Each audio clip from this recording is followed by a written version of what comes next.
Alert! Silver price slammed. Even after this happened. Today, silver did something that should not have happened, because just hours earlier, one single event took place.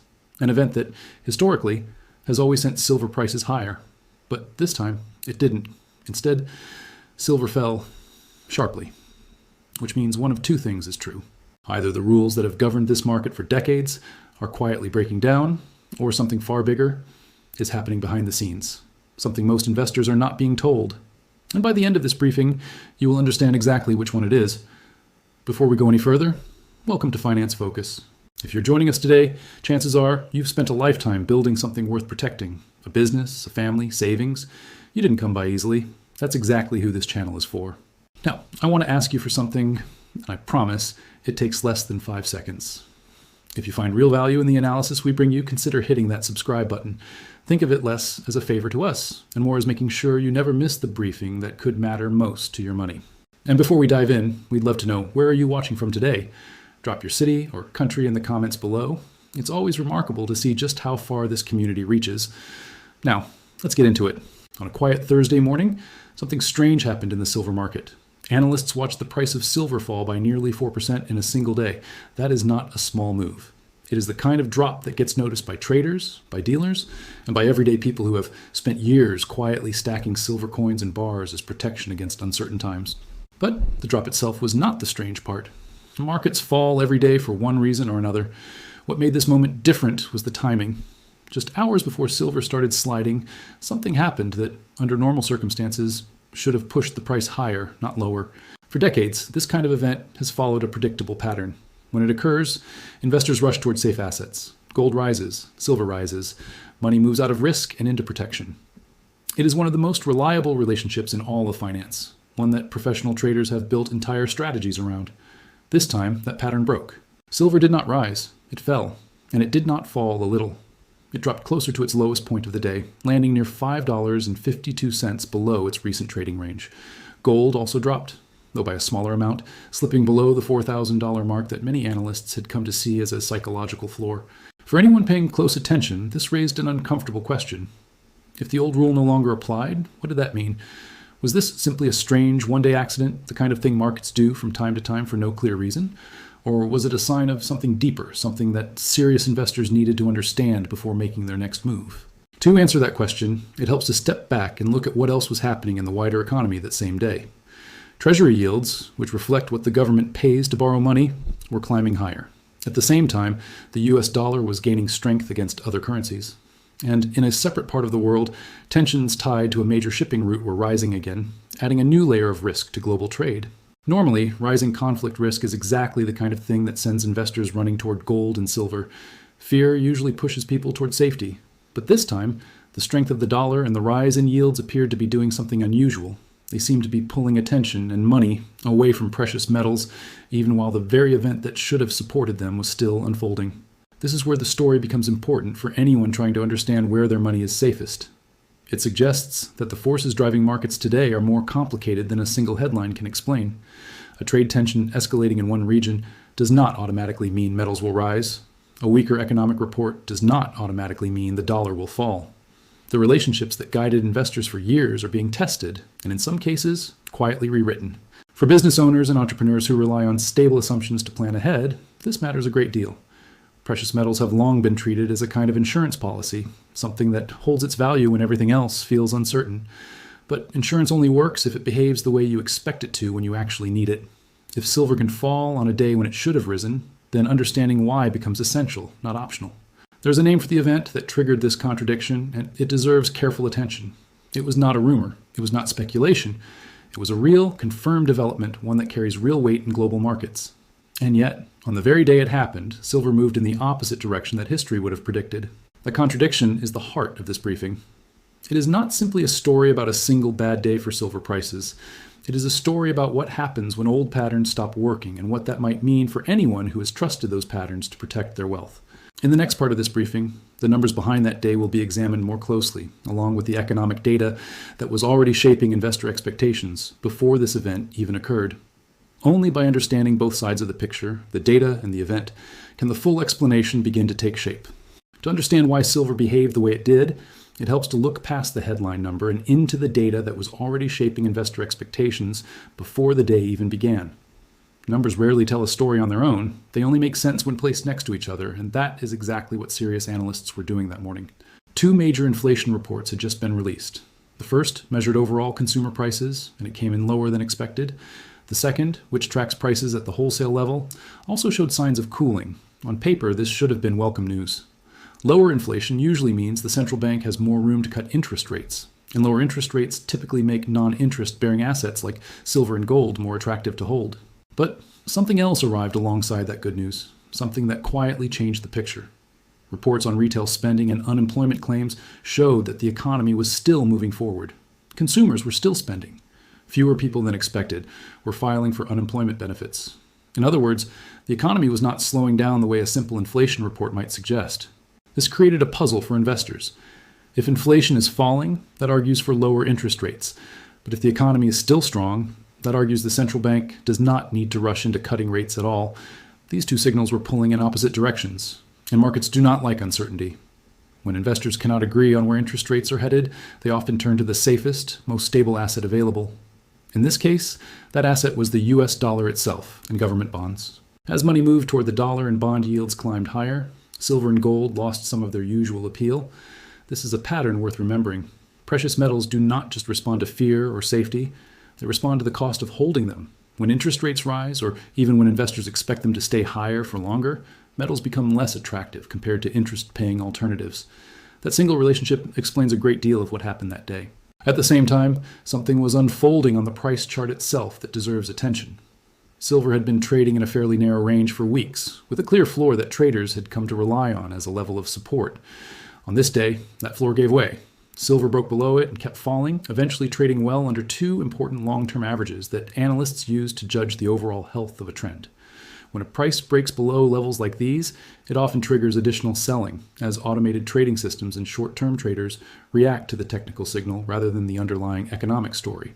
This is an important distinction for anyone trying to make sense of a single volatile day. Part of the move was driven by genuine economic data. Part of it was driven by the mechanics of the market itself, reacting to its own broken patterns. Untangling the two is not simple, but it is necessary for anyone who wants to understand whether a price move reflects real change or simply short-term positioning among traders. So the question becomes sharper. If the inflation data alone was mildly supportive for silver, and if the broader case for holding metals as protection has not disappeared, why did the sell-off happen with such force? Why did the market choose to focus on the resilient economy and rising yields, rather than on cooling inflation or the safe haven event unfolding elsewhere? This is where the story moves beyond ordinary daily volatility. A single data point rarely explains a move of this size on its own. It usually takes a combination of forces, arriving at the same time, reinforcing one another, to produce a drop this sharp. The economic data explains part of the picture. The technical breakdown on the chart explains another part. But neither fully explains why the one event that should have overridden both of these factors, the very event referenced in the opening of this briefing, failed to do so. That gap between what should have happened and what actually happened is where the real analysis begins. In the next part of this briefing, that overlooked event will be examined directly, along with the reasoning behind why its usual effect did not appear this time, and what that absence may be signaling about the market itself. Every strong reaction in the market has a trigger, and this day was no exception. The event referenced at the start of this briefing was not a rumor circulating on trading floors. It was a confirmed development tied to rising military tension in a critical shipping corridor, one of the routes through which a large share of the world's oil supply passes each day. When tension escalates in a region this important to global trade, markets typically respond in a very predictable way. Investors brace for disruption, oil prices rise, and money moves toward safety, usually toward gold and silver as a hedge against the uncertainty that conflict brings. For a brief moment that morning, this is exactly what appeared to be happening. Oil prices ticked upward as news of the escalation spread. Traders who had seen this pattern before likely expected metals to follow the same path. It has happened many times in the past. Conflict rises, fear rises with it, and precious metals typically benefit as investors look for something outside the financial system to hold on to. But then the pattern reversed itself in an unusual way. Oil prices, after that early rise, turned lower again as the day went on, falling by more than 1.5%. And instead of climbing alongside renewed safe haven demand, silver kept falling as well, deepening its losses even as the geopolitical story continued to develop in the background.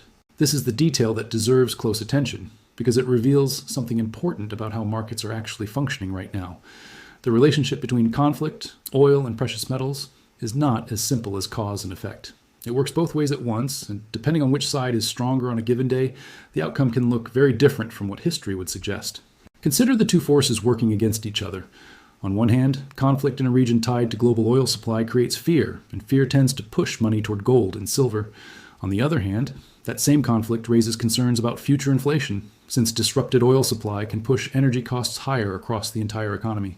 Higher inflation expectations tend to keep interest rates elevated for longer, and as already discussed, higher interest rates make it more expensive, in opportunity terms, to hold assets like silver that produce no yield of their own.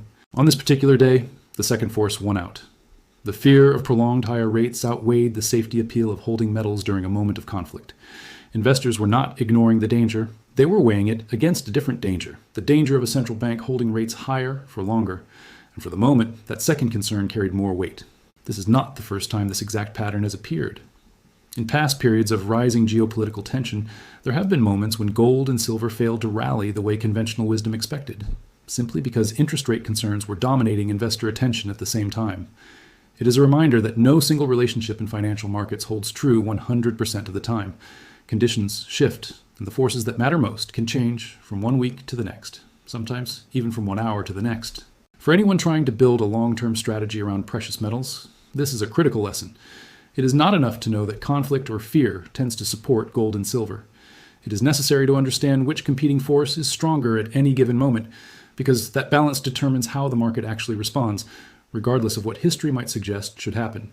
This overlooked catalyst, and the tug of war it created between safety and interest rate expectations, is the real explanation behind the contradiction introduced at the start of this briefing. In the final part, this analysis will turn to what it means for anyone holding, or considering holding, precious metals as part of a long-term strategy, and how to think clearly about risk when old patterns no longer behave the way they used to. After examining the data, the technical breakdown, and the overlooked catalyst behind this single volatile day, one conclusion becomes clear. This was not a random accident. It was the result of two powerful forces colliding at the same time, with interest rate concerns temporarily overpowering the safe haven demand that geopolitical tension usually creates. Understanding that distinction changes how this entire event should be read. For anyone holding silver or gold as part of a long-term strategy, a single day like this is not, on its own, a reason for alarm. Precious metals have never moved in a straight line.